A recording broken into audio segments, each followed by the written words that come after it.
Isang lihim na sulat ang dumating. Walang pangalan, walang bakas.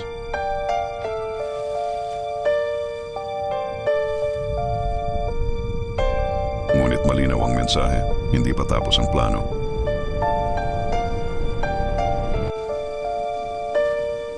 Sa lumang CCTV footage, isang anino ang paulit-ulit na bumabalik.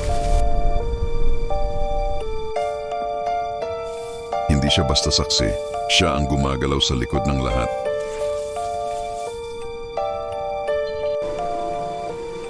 Hindi ang kamatis ang tunay na target.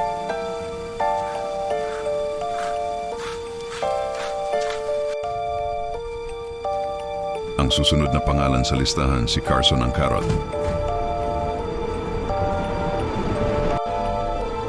Sa wakas, nagkita rin sila, ngunit hindi siya natatakot. Parang matagal na niyang inaasahan ang sandaling ito.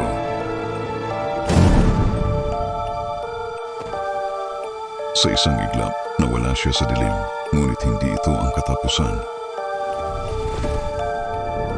Mas malalim pa ang kanyang galaw at mas mapanganib ang susunod na hakbang.